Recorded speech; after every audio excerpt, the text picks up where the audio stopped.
तो हाँ प्यारे दोस्तों, आप सभी का स्वागत है ओपन माइंड क्लासेस शेखपुरा में। आज हम बात करने वाले हैं कि आयतों की संख्या कैसे ज्ञात करते हैं। आयत की संख्या कैसे ज्ञात करते हैं।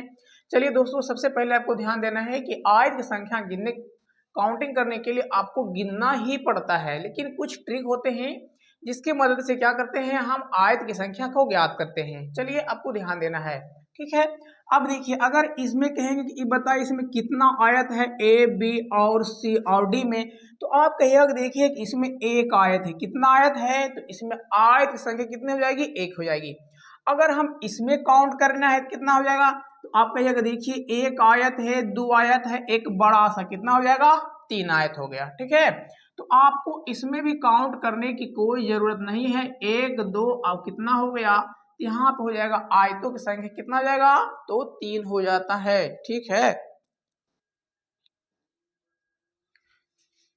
चलिए देखिए, अब कहिएगा इसमें हमको काउंट करके बताइए। तो काउंट करना काफी सिंपल बात है।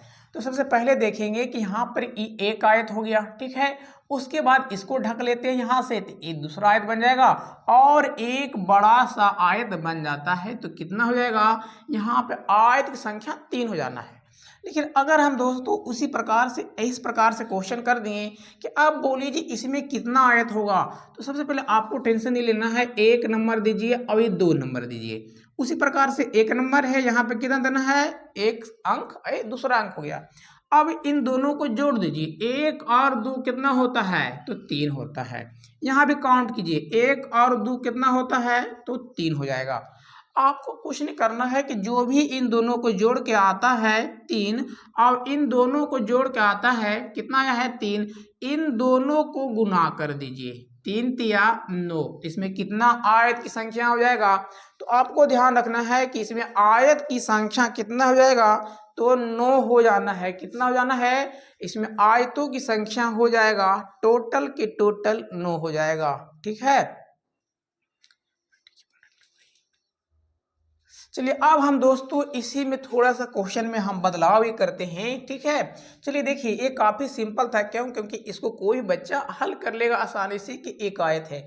इसमें की भी ये भी सिंपल है, एक हो गया और दो हो गया, तो वन और टू काउंट कर लीजिए, या फिर इसको नामांकन कीजिएगा तो यहाँ से इसको ऐसे ढक लीजिए। तो ये ऊपर का भाग एक, इसको ढकेंगे ऊपर का भाग, तो फिर नीचे का भाग दो हो गया, है ना। उसी प्रकार से ये फिर यहाँ पर एक बड़ा सा आयत बन जाता है। तो उसी भी करके काउंट कर सकते हैं, या फिर एक और दो को जोड़ देंगे तो कितना हो जाएगा, तीन हो जाएगा। अब आपके मन में आ रहा होगा कि एक इसको चार कर देंगे, नहीं मेरे भाई, एक और चार नहीं करना है ना, एक के बाद दो ही करना है, ना कि चार करना है, ठीक है। तो एक और दो कितना हो गया, तीन, ठीक है। अब इसमें देखिए एक के बाद दो, क्योंकि एक के बाद अगला संख्या दो आता है, तो उसी प्रकार से एक के बाद यहाँ दो। अब इन दोनों को जोड़ लेना है, एक और दो कितना है, तीन है। उसी प्रकार से एक और दो कितना है, तीन। अब इन दोनों को गुना कर दीजिए, तो यही हो जाएगी आयतों की संख्या। क्या हो जाएगा, आयतों की संख्या। अगर हम इसमें दोस्तों थोड़ा सा क्वेश्चन में बदलाव करके अगर हम इसको इस प्रकार से बनाते हैं, इसमें तीन कर दिए, है ना, क्योंकि आपके दिमाग को शैतानी है। आप कहिएगा सर एक काम करते हैं, आपको क्वेश्चन में फंसा देते हैं। तो कहोगे भाई हमको पहले पता है एक दो, अगर इधर तीन बढ़ाएं इधर दो ही रखें तो कैसे बनेगा क्वेश्चन। तो आपको फिर भी क्या करना है, घबराना नहीं है। एक और उसके बाद दो, उसके बाद तीन, तो तीन दो पांच, एक कितना हो गया, छह हो गया। उसी प्रकार से यहाँ पर ध्यान दो, एक और दो जोड़ो, एक और दो जोड़िएगा तो कितना जाएगा, तो मेरे प्यारे दोस्तों एक और दो जोड़ने पे तीन होता है। अब फिर से इन दोनों को गुना कर दो, तो कितना आ रहा है, थ्री मल्टीपल सिक्स, कितना हो जाएगा, 18।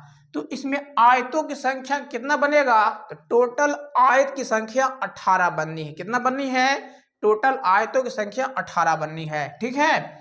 चलिए अब हम दोस्तों थोड़ा सा और क्वेश्चन को थोड़ा सा बढ़ाते हैं। चलिए देखिए, अब आप कहिएगा कि ठीक है, उधर तो आप हमको बढ़ा के बता देंगे, आप हमको इधर बताइए, इधर बढ़ाइए एक क्वेश्चन, यानी आप इधर दो की जगह इधर तीन कर दिए।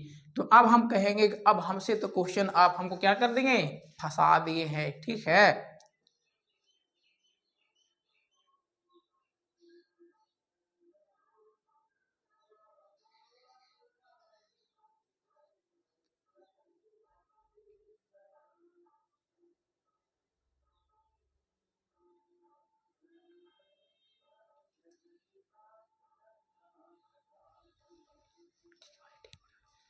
चलिए देखिए दोस्तों, उसी प्रकार से यहाँ भी देखना है कि इन दोनों को क्या करना है, जोड़ देना है। तो 3 आ गया। उसी प्रकार से इन सबको जोड़िए, 1 2 3 तो 6 हो गया।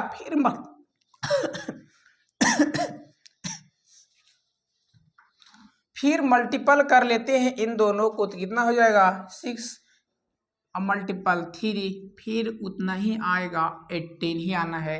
तो इसमें भी वर्गों की संख्या कितने हो जाएगा, 18 ही हो जानी है। ठीक है, चलिए दोस्तों एक लास्ट क्वेश्चन करते हैं जो काफ़ी सिंपल सा क्वेश्चन है। हमेशा पूछा जाता है स्कॉलरशिप का, अगर आप फॉर्म भरते हैं तो स्कॉलरशिप में हमेशा एक क्वेश्चन पूछता है, जैसे कि अभी बताए थे, है ना। तो 1 2 3 इधर बढ़ाए या उधर बढ़ाए, इट डजेंट मैटर करता है। दोस्तों आपको इस प्रकार के क्वेश्चन में कभी भी दिक्कत आपको नहीं होना है। ठीक है, चलिए आपको हमेशा ध्यान रखना है कि क्या करना है, इस चैनल को सब्सक्राइब करके रखना है ताकि सबसे पहले नोटिफिकेशन आपके पास आ पाए। ठीक है, चलिए दोस्तों ठीक है, आज के लिए इतना ही। ठीक है।